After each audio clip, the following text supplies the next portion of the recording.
भूतिया अस्पताल की आत्मा।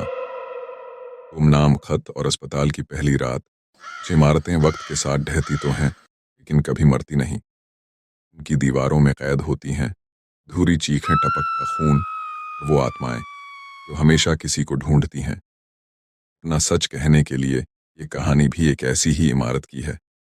शहर का पुराना सरकारी अस्पताल, सिटी जनरल हॉस्पिटल, जो 20 साल पहले एक भयानक आग में खाक हो गया।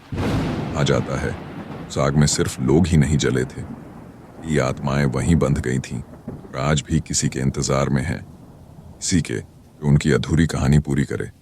रात के 2:30 बज रहे थे। आदित्य वर्मा, 28 साल का क्राइम जर्नलिस्ट, सर्दियों की इस रात में बगल के कमरे में अपनी बीमार बहन अनन्या को देख रहा था। अनन्या 22 साल की थी, बचपन से बीमार। उसका बोन मैरो डोनर अब तक नहीं मिला था। डॉक्टरों ने कह दिया था कुछ ही हफ्ते बचे हैं। आदित्य ने सिर झटक कर लैपटॉप स्क्रीन पर नजर टिकाई। पुरानी मेडिकल फाइल्स, केस स्टडीज, पुराने अखबारों की कटिंग, एक एक पेज वैसे पढ़ रहा था जैसे उसमें किसी चमत्कार की उम्मीद हो। तभी दरवाजे के नीचे से कोई कागज अंदर सरक गया। हल्की हवा चली। आदित्य चौंका। वो उठा, कागज को उठाया। वो एक पीला सा पुराना लिफाफा था। बिना किसी नाम पते के उसने कांपते हाथों से लिफाफा खोला। अंदर एक मुड़ा तुड़ा कागज था जिस पर खून जैसे लाल रंग से लिखा था, अगर अपनी बहन को मौत से बचाना है, उस आत्मा को मुक्त कर हॉस्पिटल वापस जा। ऑपरेशन थिएटर 217 तहखाने में सच छुपा है। आदित्य के हाथ कांप गए, उसका माथा पसीने से भीग गया। ऑपरेशन थिएटर 217, वो नाम फिर कानों में गूंज गया। 20 साल पहले आदित्य सिर्फ 8 साल का था। अनन्या तब 2 साल की थी। उसका इलाज इसी हॉस्पिटल में चल रहा था। उसे बोन मैरो ट्रांसप्लांट होना था। उसी ऑपरेशन थिएटर 217 में उस रात पापा तो बाहर खड़े थे, लेकिन माँ अंदर थीं। अनन्या की सर्जरी शुरू होते ही अचानक हॉस्पिटल की तीसरी मंजिल पर धमाका हुआ। ऑपरेशन थिएटर के अंदर आग फैल गई, चीखें, धुआं, अफरा तफरी। कई मरीज जिंदा जल गए। कुछ लोग कह रहे थे वहां कोई डॉक्टर नहीं था, सब बंद हो गया। मरीजों को बाहर नहीं निकाला गया। कई लोग लापता हो गए और माँ की लाश कभी नहीं मिली। उस हादसे के बाद हॉस्पिटल को हमेशा के लिए बंद कर दिया गया। अनन्या की सर्जरी अधूरी रह गई। आज भी वो बीमारी उसके शरीर में जहर की तरह पल रही थी। आदित्य ने वो कागज जेब में रखा, धीरे से अनन्या के बिस्तर के पास बैठा। अनन्या की नींद टूटी। ऑक्सीजन मास्क के पीछे से उसकी टूटी आवाज निकली, भैया तुम न रात में फिर जाग रहे हो? मत करो, बहुत थक जाते हो। आदित्य ने मुस्कुराकर उसका माथा चूमा। बस एक तरीका और ढूंढ लूं, देखना तू जल्दी ठीक हो जाएगी। अनन्या ने आंखों में नमी लिए पूछा, पुराना हॉस्पिटल मत जाना भैया, माँ भी तो वहीं गई थी ना, वहां कुछ अच्छा नहीं होगा। मैं सपना देख रही हूँ। नर्स वो मुझे देख रही थी और कह रही थी तेरा भाई मरेगा, मरेगा भैया। आदित्य ने उसके होठों पर उंगली रख दी। कुछ नहीं होगा माँ, मुझे बचा लेंगी, मैं तुझे अब सो जा। लेकिन आदित्य के दिल में डर की लहर दौड़ गई थी। रात के 12 बजते ही आदित्य पुराने स्कूटर पर बैठा, पीछे एक छोटा बैग, उसमें बस एक कैमरा, टॉर्च और डायरी। शहर की सीमाओं से दूर झाड़ियों के बीचों बीच सर्दी की रात, चारों तरफ कुत्तों के भौंकने की आवाज और सामने वो पुरानी इमारत, सिटी जनरल हॉस्पिटल। बाहर बोर्ड लटक रहा था, लोहे का जंग खाया बोर्ड, फेडेड वर्ड्स, सरकारी अस्पताल, स्थायी रूप से बंद। उस पर चील बैठी थी। आदित्य को देखते ही वो फड़फड़ाती हुई उड़ गई। गेट के पास टूटी ईंटें, दीवारों पर उगे पीपल के झाड़, दरवाजे की जंजीर भी लटक रही थी। उसने धीरे से धक्का दिया, जंजीर खड़खड़ाई। अंदर से सर्द हवा के झोंके ने उसके चेहरे को चीर दिया। गेट के अंदर गलियारा, चारों तरफ काई टूटी खिड़कियां, छत से टपकती पानी की बूंदें, फर्श पर जगह जगह पुराने स्ट्रेचर उलटे पड़े थे, जैसे कोई भागा हो, कहीं नहीं पहुंच पाया। धीरे धीरे उसने टॉर्च जलाई। दीवारों पर पुराने पोस्टर, मरीजों की सुरक्षा हमारा कर्तव्य है, लेकिन हर पोस्टर पर खून के छींटे, जैसे किसी ने उंगलियों से उन पर खरोंचें मारी हों। अभी ऑपरेशन थिएटर के बाहर पड़ी एक व्हीलचेयर अपने आप सर की चर्र चर्र की आवाज गलियारे में गूंज गई। आदित्य का दिल धक धक करने लगा। उसने मोबाइल से रिकॉर्डिंग चालू की। अगर मैं वापस ना आया, ये वीडियो सबको दिखाना सच्चाई यही है। आदित्य धीरे धीरे आईसीयू वार्ड के पास पहुंचा। वहां के दरवाजे पर faded sign intensive care unit. दरवाजे की खिड़की से झांकते ही उसने देखा एक नर्स, सफेद एप्रन, खुले बाल, खून से सना एप्रन, आईसीयू के बेड के पास खड़ी किसी मरीज को घूर रही थी। लेकिन वहां कोई मरीज था ही नहीं। आदित्य की आंखों में पसीना आ गया। उसने मोबाइल का झूम बढ़ाया। उसके कैमरे में नर्स धीरे से गर्दन घुमाती है और उसके काले गड्ढेदार आंखों से खून की धार बहने लगती है। उसके होंठों से आवाज निकली, 217 एक्स लाइफ खाना। अगले ही पल वो परछाई दीवार में समा गई। आईसीयू के अंदर जाने की हिम्मत जुटाकर आदित्य ने दरवाजा खोला। अंदर फर्श पर खून के धब्बे, दीवार पर उंगली से लिखा हुआ कोड 217 एक्स लाइफ। आदित्य बड़बड़ाया, 217 ही ऑपरेशन थिएटर नंबर, एक्स मौत या तंत्र, लाइफ नन्या की जिंदगी, तहखाना। तहखाना अब भी है। दीवार छूने ही वाला था, दीवार से हाथ निकला। काला लंबी उंगलियां उसके कंधे पर खून के पंजे का निशान छोड़ गया। डर से लड़खड़ाते हुए पीछे हटा। भी पीछे से आईसीयू की खिड़की अपने आप बंद हो गई। उसने दरवाजा खोलकर भागने की कोशिश की, पर अंदर से कुंडी अपने आप चढ़ गई। कमरे में अचानक सफेद धुंध फैल गई। आईसीयू के कोने में वही नर्स, उसका आधा चेहरा जला हुआ, आंखों से काला धुआं निकल रहा था। नर्स रेखा धीमे कंपाते स्वर में, सच बाहर लाएगा, उसे मौत भी बचा नहीं पाएगी। जो सच दबाएगा वो भी मरेगा। सिर्फ तहखाने में मिलेगा रास्ता, मौत के पार जिंदगी। आदित्य की सांसें फूल गईं। रेखा की परछाई ने दीवार की तरफ इशारा किया। वहां टूटी टाइलों के पीछे सीक्रेट डोर दिखा। भी बिजली कड़की, वो परछाई गायब। आदित्य ने पूरी ताकत से टूटी टाइलों को खुरचा। पीछे एक छोटा आयरन डोर, जंग लगा, सीलन भरा। उसने हिम्मत कर दरवाजा खोला। सीढ़ियां नीचे तहखाने में उतर रही थी। नीचे से आती थी सड़ी बदबू, ठंडी हवा, किसी के रोने की आवाज। उसने मोबाइल कैमरा ऑन रखा। हर कदम पर लकड़ी की सीढ़ियां चरमराती। तहखाना, ऑपरेशन थिएटर के ठीक नीचे। तहखाना, दीवारों पर अधजले चार्ट, कांच की टूटी शीशियां, कोनों में पड़ी बॉडी बैग्स जिन पर खून के धब्बे अब भी जमे थे। एक टेबल पर पुरानी फाइल, उस पर नाम लिखा, नर्स रेखा। उसने वो डायरी उठाई। उसमें खून के छींटे सूख चुके थे। उसने पढ़ना शुरू किया। अगर कोई ये पढ़ रहा है, वो मरने ही वाला है। मैंने जो देखा मल्होत्रा को नहीं चाहिए था। ऑर्गन चोरी, जिंदा मरीजों की हत्या, काला कुआं, सब तहखाने में है। अगर मेरी आत्मा को मुक्त करना है, सच को बाहर ला, वरना मेरी आत्मा तुझे भी यहीं रोकेगी। आदित्य के हाथों से डायरी छूट गई। भी उसकी पीठ पर किसी के नाखून लगे। पीछे पलटा, वहां कोई नहीं था। खाने की दीवारों से आवाजें गूंजने लगीं। 217 एक्स लाइफ, मरना पड़ेगा, मरना पड़ेगा। दीवार पर खून से धीरे धीरे एक चेहरा उभरने लगा। रेखा की आत्मा मुस्कुरा रही थी। उसकी आंखें जल रही थीं। क्या आदित्य तहखाने का सच बाहर ला पाएगा? क्या वो अपनी बहन अनन्या को मौत से बचा पाएगा? क्या इस तहखाने में उसकी भी एक नई लाश जुड़ जाएगी? अगली कड़ी में जानिए तहखाने में छुपा मौतों का सच। कभी कभी हम सच को जितना दबाते हैं, वो उतना ही डरावना होकर लौटता है। आदित्य को तहखाने में जो दिखा वो सिर्फ शुरुआत थी। इस अस्पताल में सिर्फ आत्माएं नहीं भटकती, बल्कि हर दीवार पर एक नया गुनाह दर्ज है, एक नई चीख दर्ज है और एक नया राज जो उसे मौत के और करीब ले जाएगा। आदित्य के हाथ से नर्स रेखा की डायरी गिर चुकी थी। उसने कांपते हाथों से फर्श पर पड़ी डायरी उठाई।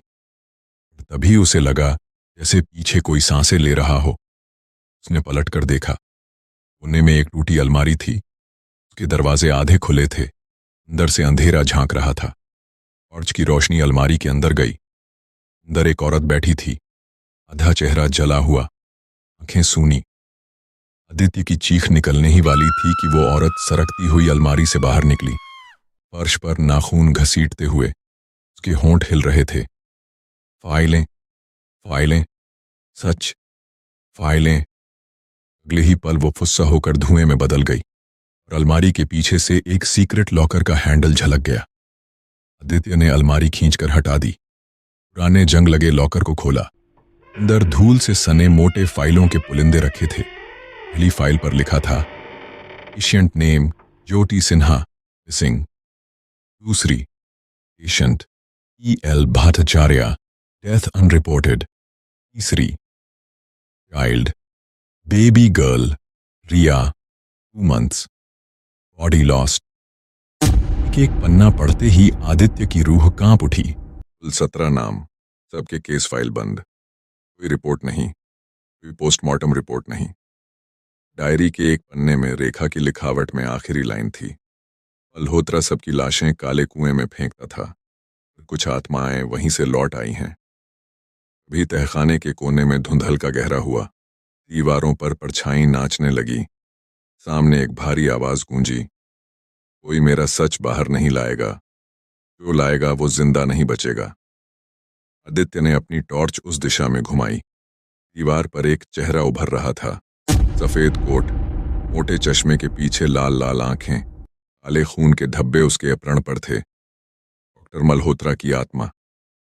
मल्होत्रा ने फुफकारते हुए कहा, रेखा ने मुझे धोखा दिया, तू करेगा? तेरी बहन भी मेरे पास आएगी, मुझे रोक सकेगा?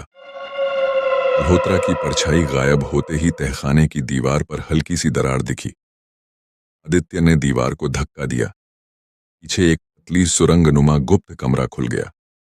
उस कमरे में लोहे की पुरानी मेजें पड़ी थीं, कांच के जारों में आधे कटे अंग जिन पर पुराने टैग लगे थे। एक कोने में अधजला स्ट्रेचर, उस पर काला सड़ा खून। दीवार पर लाल रंग से लिखा था, हु इज नेक्स्ट? बगला कौन? जैसे ही आदित्य कमरे के बीच पहुंचा, पीछे दरवाजा अपने आप बंद हो गया। अंधेरा, टॉर्च बंद, मोबाइल सिग्नल गायब, चारों तरफ से आवाजें। हम सब यहीं मरे थे, तू भी यहीं मरेगा। अचानक फर्श से काली परछाइयां उठने लगीं। रेखा की चीख, एक साथ 17 आत्माओं की गूंज तब आदित्य की ओर बढ़ने लगी। उसके पैरों से खून निकलने लगा, जैसे जमीन ने पकड़ लिया हो। आदित्य ने आंखें बंद कर लीं। अभी डायरी से हल्की सफेद रोशनी फूटी। नर्स रेखा की आत्मा एक बार फिर सामने आई। सच बाहर ला, वरना तेरी बहन भी यहीं फंसेगी। मौत के पार सिर्फ एक ही रास्ता है, उस वसत में खाना, काला कुआं। जाने की हिम्मत कर। एक जोर की आवाज आई। खाने का दरवाजा अपने आप खुल गया। आदित्य किसी तरह बाहर भागा। अस्पताल से बाहर आते ही उसे झाड़ियों के बीच पुरानी टॉर्च मिली। उस पर जंग लगे अक्षर, सी मल्होत्रा। टॉर्च के अंदर एक चिट थी, उनसे लिखा, काला कुआं, मौतों का कुआं, मुझे तेरी बहन का भाग्य वहीं मिलेगा। आदित्य ने आसमान की ओर देखा। रात और भी काली थी और हवाओं में अब भी वही आवाज, अब अगला तू है। हर आत्मा के मरने से पहले एक कहानी होती है। कभी कभी वो कहानी किसी को पता नहीं चलती और कभी वो कहानी ही बन जाती है उस आत्मा की सबसे बड़ी सजा। आदित्य अब तहखाने के सच के और करीब है, लेकिन वो नहीं जानता उस खंडहर की दीवारों में नर्स रेखा की कहानी, उसका पाप, उसकी सजा, वो उसकी किस्मत भी बदलने वाला है। रात के 2:30 बज चुके थे। आदित्य के हाथ में वो खून सनी चिट थी। काला कुआं, मौतों का कुआं, मुझे तेरी बहन का भाग्य वहीं मिलेगा। उसके दिमाग में रेखा की आवाज गूंज रही थी, 17, काला कुआं, सच बाहर ला, ना मर जाएगा। स्कूटर के पास पहुंचकर उसने अपनी डायरी खोली। उसने उन 17 गायब मरीजों के नाम नोट किए। एक नाम पर उसकी नजर ठहर गई, डॉक्टर रोहित सिन्हा, इंटर्न। घर लौटकर आदित्य ने उसी रात पुरानी न्यूज आर्काइव निकाली। उसने अखबार की एक पीली कटिंग देखी, साल 2003, हेडलाइन, सिटी जनरल में नर्स रेखा की आत्महत्या, सर्जन रोहित सिन्हा संदिग्ध। उस कटिंग में रेखा की मुस्कुराती फोटो थी, सफेद यूनिफॉर्म, माथे पर छोटी सी बिंदी और बगल में खड़ा था डॉक्टर रोहित। उसका हाथ रेखा के कंधे पर था। नीचे लिखा था, सूत्रों के मुताबिक नर्स रेखा ने डॉक्टर रोहित से सगाई की थी। ऑर्गन रैकेट के आरोप में रोहित को शक के घेरे में रखा गया। लेकिन वो भी आग में लापता हो गया। रेखा का शव आईसीयू में लटका मिला, लेकिन उसकी गर्दन पर नाखून के निशान थे। कई सवाल अनुत्तरित हैं। रेखा ने खुदकुशी की या उसे मारा गया? सुबह होते होते आदित्य थक कर अनन्या के पास बैठा। अनन्या की सांसें उखड़ रही थीं। भैया, मुझे वो नर्स कुछ कह रही है ना? देख, मुझे कोई बार बार आईसीयू में ले जाता है सपने में। मैं नहीं जाना चाहती भैया, वहां अंधेरा है। आदित्य ने उसके माथे पर हाथ रखा। कुछ नहीं होगा, देख, मैं सब सुलझा दूंगा। कोई कुछ नहीं कर पाएगा तुझे। अभी डॉक्टर ने रिपोर्ट थमा दी। आदित्य जी, हमें अब ज्यादा वक्त नहीं लग रहा। उन मैरो डोनर बहुत जल्दी चाहिए होगा, वरना।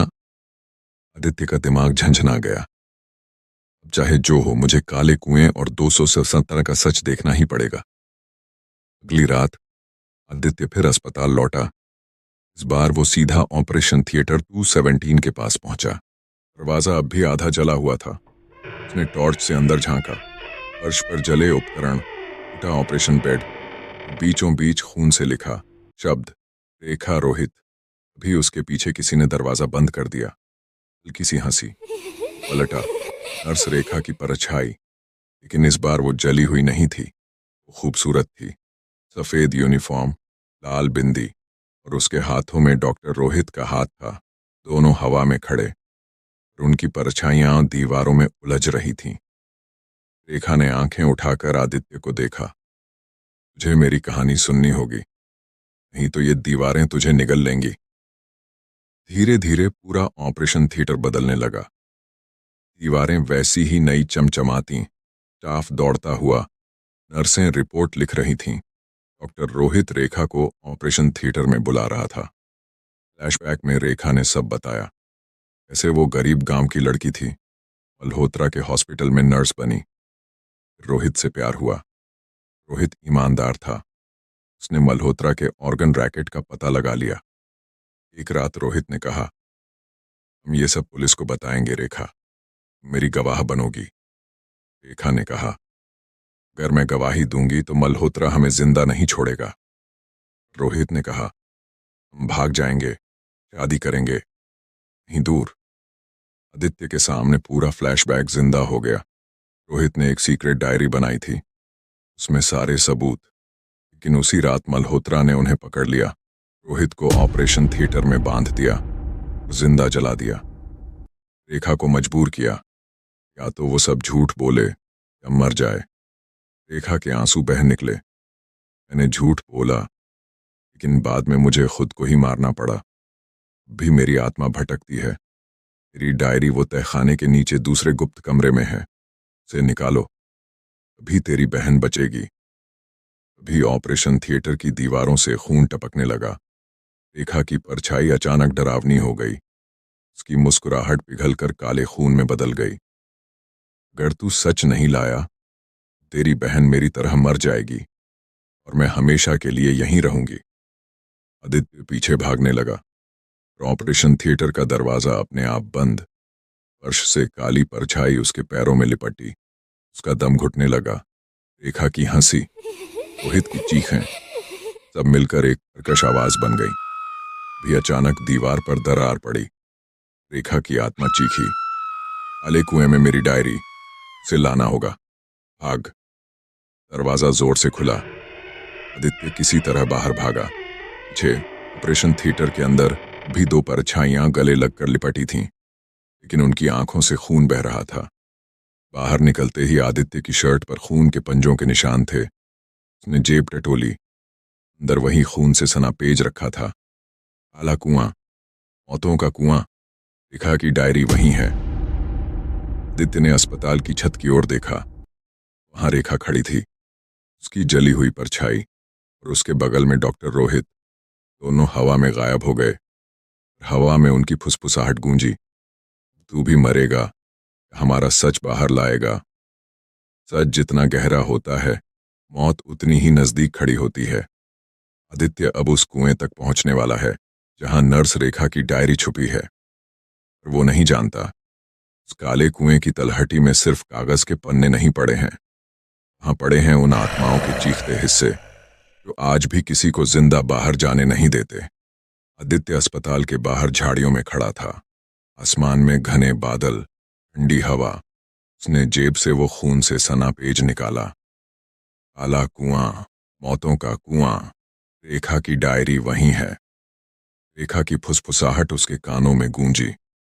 कुएं के पानी में वो सारे खून के धब्बे बहा दिए गए। मेरी डायरी नहीं डूबी। आदित्य का मोबाइल बजा। घर से कॉल था। नन्या बेहोश हो गई थी। हॉस्पिटल के डॉक्टरों ने हाथ खड़े कर दिए थे। बस चमत्कार ही बचा सकता है। आदित्य ने अपनी आंखें पोंछी। मिरेकल चाहिए। रेखा की डायरी ही एकमात्र रास्ता है। रात के 3 बजे आदित्य झाड़ियों में छुपे पुराने रास्ते से पीछे के जंगल में पहुंचा। पेड़ों के बीच से एक सीमेंट का गोल कुआं दिखा। उसके चारों तरफ टूटी फूटी कंटीली बाढ़। कुएं की दीवार पर काई जम चुकी थी और ऊपर एक जंग लगा बोर्ड, डेंजर डीप वेल। कुएं में झांकते ही उसे काली पनियाई सतह दिखी, लेकिन उस पानी में अंधेरे के बीच कोई चेहरा तैरता दिखा। आदित्य ने कुएं में रस्सी डाली। जैसे ही वो झुका, कुएं से एक ठंडी लहर उठी। उसने देखा, पानी की सतह पर 17 चेहरों की परछाई। उनकी आंखें लाल, होठों से फुसफुसाहट। "तू भी यहीं गिरेगा, हम सब।" उसके हाथ से रस्सी छूटते छूटते बची। उसने झटके से कैमरा निकाला। कैमरे की फ्लैशलाइट में कुएं की दीवार पर एक चीखती आत्मा दिखी। आधा चेहरा कटा। वो नर्स रेखा थी। उसका हाथ कुएं के अंदर से बाहर की तरफ इशारा कर रहा था। आदित्य ने हिम्मत करके रस्सी से उतरना शुरू किया। हर कदम पर दीवार से सड़ी बदबू, दीवारों में चिपकी खोपड़ियां, वहीं से हड्डियों पर खून की परत। उसने गले में कैमरा टांगा, एक हाथ में टॉर्च, दूसरा रस्सी पर। कुएं की तलहटी पर कीचड़। उसने देखा, एक पुरानी मेटल ट्रंक आधी मिट्टी में दबी थी। आदित्य ने उस ट्रंक को खींचा। खोलते ही अंदर से पानी भरा बाहर बह निकला और पानी के बीच एक ब्लैक लेदर डायरी। डायरी पर लिखा था, रेखा, रोहित, मल्होत्रा सीक्रेट्स। उसने कांपते हाथों से डायरी उठाई। भी कुएं के पानी में हलचल हुई। एक सड़ा हाथ पानी से निकला। उस हाथ के साथ आधा जला चेहरा, डॉक्टर रोहित का। उसके फटे होंठ हिले। "सच ले जा, वरना सब यहीं रह जाएगा।" भी कुएं की दीवारों से काले हाथ निकले। आदित्य की टांगों को पकड़कर खींचने लगे। उसका सिर पानी के अंदर धंसता जा रहा था। कानों में आत्माओं की फुसफुसाहट, "तेरी बहन भी आएगी, आएगी।" आदित्य ने टॉर्च से एक हाथ पर वार किया। हाथ गायब। उसने डायरी को शर्ट के अंदर फंसाया। रस्सी खींचकर ऊपर चढ़ने लगा। कुएं से बाहर निकलते ही वो कीचड़ में लथपथ था। उसने देखा, कुएं के मुहाने पर रेखा खड़ी थी। उसका आधा चेहरा जला, आधा मुस्कुराता। "अब सब कुछ तेरे पास है, मल्होत्रा का सच, रोहित की मौत की वजह। और याद रख, ये डायरी पढ़ने के बाद तुझे खुद मरना पड़ेगा। भी सब मुक्त होंगे। हर कहानी का अंत उसकी सबसे बड़ी परीक्षा होती है, और हर आत्मा की मुक्ति किसी के बलिदान से ही होती है।" आदित्य की आंखों में थकान, माथे पर पसीना। उसके हाथ में रेखा की डायरी है, खून से सनी। रेखा की चेतावनी अब भी उसके कानों में गूंज रही थी। "अगर डायरी पूरी पढ़ ली, तुझे मरना पड़ेगा।" बहन अनन्या को देखता है, वो बिस्तर पर बेहोश है। उसने फैसला किया, अगर मेरी मौत उसकी जिंदगी लौटा सकती है, मैं तैयार हूं। डायरी खुलती है। डायरी के पन्ने पलटते हैं। हर पन्ने में डॉक्टर मल्होत्रा के पाप उजागर होते जा रहे थे। आईसीयू में जिंदा मरीजों के अंग काटकर बेचना, रेखा का विरोध करना, और उसकी हत्या। 17 मरीजों की लाशें, जिन्हें दुनिया कभी जान ही नहीं पाई। Surgical table, body bags, screaming patients, shadows. Rekha ने जो शुरू किया था, अब आदित्य उसे पूरा करने निकला था। आदित्य डायरी का आखिरी पन्ना पढ़ता है और कांप जाता है। इसने इसे अंत तक पढ़ा, उसकी मृत्यु तय है, लेकिन उसके बलिदान से 17 आत्माओं को मुक्ति मिलेगी और एक को जीवन। ब्लेड से हाथ काटने की धीमी आवाज। खून टपकता है। आदित्य खून से अपना नाम लिखता है, द्वितीय वर्मा। आत्माओं की रिहाई। हवा का तेज झोंका, मंदिर की घंटी, चीख और फिर शांति। चारों तरफ सफ़ेद धुंध फैलती है। दीवारों से 17 आत्माएं निकलती हैं। इनके चेहरे पहले डरावने थे, अब शांत हैं। इनमें रेखा और रोहित भी हैं। रेखा वो है जिसका हमें इंतज़ार था। अब हम सब आज़ाद हैं। नेक्स्ट मॉर्निंग, अस्पताल का आईसीयू। डॉक्टर्स अंदर भागते हैं। Doctor, she is stabilising, she is alive. Ananya धीरे धीरे आंखें खोलती है और सांस लेने लगती है। बगल में रखी है वही डायरी, पर आदित्य कहीं नहीं। कुर्सी पर बैठा है आदित्य, मृत, चेहरा शांत है, होठों पर हल्की मुस्कान। उसने अपनी मौत से 17 आत्माओं को मुक्ति दी और अपनी बहन को जिंदगी। Breaking news, TV screen, news broadcast. Breaking news, पत्रकार आदित्य वर्मा की डायरी से एक अस्पताल के 17 रहस्यमय केस खुले हैं। शैडो टेल्स यूट्यूब चैनल पर आई उनकी रिकॉर्डिंग ने पूरा शहर हिला दिया है। नन्या कहती है, भैया तू मरकर भी मुझे जिंदा कर गया। आंसू डायरी पर गिरते हैं। कभी कभी एक डायरी पूरी दुनिया बदल सकती है। एक रात, वही पुराना कुआं, एक बच्चा कुएं के पास खेल रहा है। अचानक ठंडी हवा चलती है, हड्डी जैसी आवाज, कुएं से कुछ निकलता है, दीवार से एक परछाई निकलती है। आदित्य की आत्मा। वो अब भी यही है, क्योंकि डायरी का आखिरी पन्ना भी लिखा जाना बाकी है।